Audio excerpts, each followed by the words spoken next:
রাসূল সাল্লাল্লাহু আলাইহি ওয়াসাল্লাম বলছেন, পৃথিবীর মানুষ আতাখাওয়াফু আলা উম্মতি, আমি আমার উম্মতের জন্য ভয় পাই। আমার উম্মত গোপন শিরকে লিপ্ত হবে, আমার উম্মত গোপন পাপে লিপ্ত হবে। এখান থেকে 200 বছর আগে মানুষ জানতো না গোপন পাপ কি। একই ছাদের নিচে 2টা রুম, 2-5টা রুম রয়েছে। এক সাইডে বাবা মা ঘুমিয়ে আছে, অন্য সাইডে ছেলে মেয়ে ঘুমিয়ে আছে। ছেলে অথবা মেয়ে সে বাহিরে প্রবাসে কোনো ছেলের সাথে কথা বলছে। একই টাইমে একই সময়ে এক রাত্রের মধ্যে কাপড় খুলে গেল, ও পাশে খুলে গেল, অশ্লীল ছবি অশ্লীল ভিডিও আদান প্রদান করলো। বাবা মা জানতে পারলো না, মানুষ জানলো না, সমাজের লোক জানলো না, কেউ জানলো না।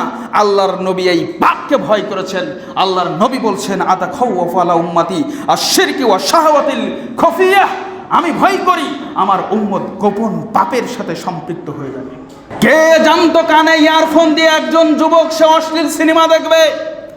কে জানতো মানুষের মধ্যে থেকে ছোট্ট একটা ইয়ারফোন কানে ঢুকিয়ে দিয়ে সে নিজে নিজে অশ্লীল গান বাজনা শুনবে, নিজে নিজে কথা বলবে, আশেপাশে কেউ বুঝতে পারবে না? কে জানতো এটা? আল্লাহর নবী এই পাপের কথা বলেছেন। অধিকাংশ ইয়াং জেনারেশন, অধিকাংশ যুবক যুবতী তারা আজকে এই পাপের সাথে সম্পৃক্ত। এটা একটা স্বরূপ। এই পাপ থেকে আমাদেরকে বর্তমান ফিরে আসতে হবে প্রিয় ভাই। আল্লাহর নবী ভয় করেছেন। আল্লাহ রাসূল সাল্লাল্লাহু আলাইহি ওয়াসাল্লাম বলেছেন, তুমি তোমার পরিবারের সবথেকে বড় ব্যক্তিকে যেভাবে ভয় করো, অন্ততপক্ষে আল্লাহকে সেভাবে ভয় করো। তো আমরা আমাদের বাপের সামনে পাপ করতে ভয় পাই, বড় ভাইয়ের সামনে পাপ করতে ভয় পাই, আমরা আমাদের মায়ের সামনে পাপ কাজে লিপ্ত হতে ভয় পাই। ঠিক তেমনিভাবে অন্ততপক্ষে আল্লাহকে ওভাবে ভয় করতে বলেছেন আল্লাহ রাসূল সাল্লাল্লাহু আলাইহি ওয়াসাল্লাম। অন্ততপক্ষে ওভাবে ভয় করো, আল্লাহকে লজ্জা করো। বাপকে যেভাবে লজ্জা করেন, অন্ততপক্ষে নিম্ন পদে শুধুমাত্র অতটুকু আল্লাহকে ভয় করেন, তাহলে অনেক পাপ থেকে আপনি বাঁচতে পারবেন। এই গোপন পাপ অত্যন্ত ভয়াবহ। গোপন পাপের পরিণতি সম্পর্কে আমি এক নজরে আপনাকে বলছি, আপনি একটু শুনুন।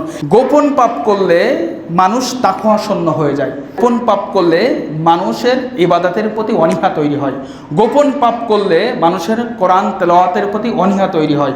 গোপন পাপ করলে মানুষের চেহারার নূর নষ্ট হয়। গোপন পাপ করলে মানুষ ভালো মানুষ থেকে বিচ্ছিন্ন হয়ে যায়। গোপন পাপ করলে আল্লাহ রাব্বুল আলামিন সমাজে মানুষকে লাঞ্ছিত করেন, মানুষকে বঞ্চিত করেন। যদি কেউ গোপনে পাপ করে, আল্লাহ রাব্বুল আলামিন প্রকাশ্যে তাকে মানুষের সামনে লাঞ্ছিত করেন। সর্বশেষ গোপন পাপের যেই ভয়াবহতা সম্পর্কে আমি জেনেছি, গোপন পাপ করলে মানুষের মৃত্যুটা অনেক ভয়াবহ মৃত্যুতে পরিণত হয়, খারাপ মৃত্যু হয়।